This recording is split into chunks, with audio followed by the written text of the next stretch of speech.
লীগের গুন্ডারা, আওয়ামী লীগের সন্ত্রাসীরা, হুঁশিয়ার সাবধান। আমাদের নেতৃবৃন্দ সবাইকে ধন্যবাদ ও কৃতজ্ঞতা জানাই।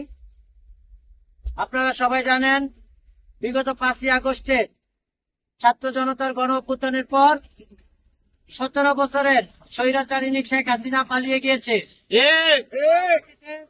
বাংলাদেশের মানুষ এই দলকে নিষিদ্ধ করেছে। সেই দলের রাজনীতি এদেশে হতে পারে না।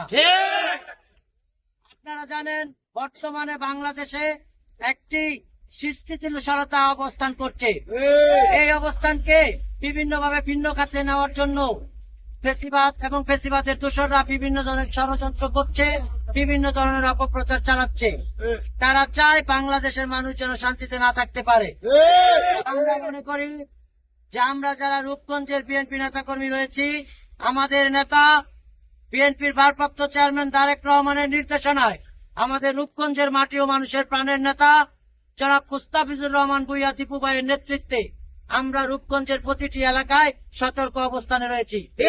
আমি আশ্বস্ত করতে চাই, এই যে আওয়ামী লীগ যে অবৈধ একটি ঘোষণা দিয়েছে, 13 তারিখের যে লকডাউন দিয়েছে, নিষিদ্ধ সংগঠন, তাদেরকে যদি রূপগঞ্জের কোন রাস্তাঘাটে পাওয়া যায় তাদেরকে প্রতিহত করবো ইনশাআল্লাহ।